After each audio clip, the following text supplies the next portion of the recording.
আজকে আলোচনা করব রাজ্যের একটি বিধানসভা কেন্দ্র নিয়ে, যে বিধানসভা কেন্দ্র খুবই জনপ্রিয় এবং খুবই পপুলার এবং ভিআইপি সিট বললেও চলবে। কারণ সেখানে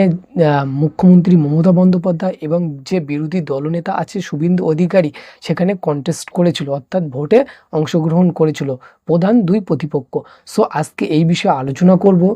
এক্ষুনি বা যদি 1 মাস পরে ভোট হয় এখানে কে জিততে পারে, সেই বিষয় কি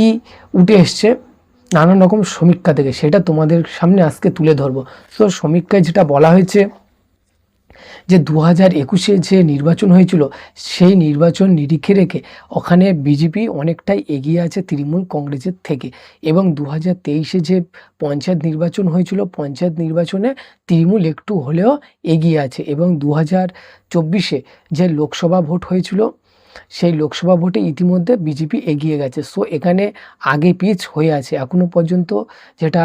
হাওয়া উঠছে যে এখানে নন্দীগ্রামে এবার প্রার্থী হতে পারে রাজীব বন্দ্যোপাধ্যায়, আবার এখনও পর্যন্ত এরকম হাওয়া উঠছে হয়তো ওখানে বিনা প্রতিদ্বন্দ্বিতায় বিজেপি জিতে যাবে হয়তো, যেহেতু ওখানে রাজীব বন্দ্যোপাধ্যায় দাঁড় করালে হয়তো কন্টেস্টে জিতবে কি হারবে সেটা পরের কথা, কিন্তু যেহেতু ওটা শুভেন্দু অধিকারীর নিজস্ব জন্মভূমি এবং নিজস্ব এলাকা, সেই জন্য ওখানে জেতা খুবই কঠিন হয়ে পড়বে তৃণমূলের পক্ষে, এবং সেটা অবশ্যই দেখার বিষয় 2026-এ কোন দল ওখানে এগিয়ে থাকে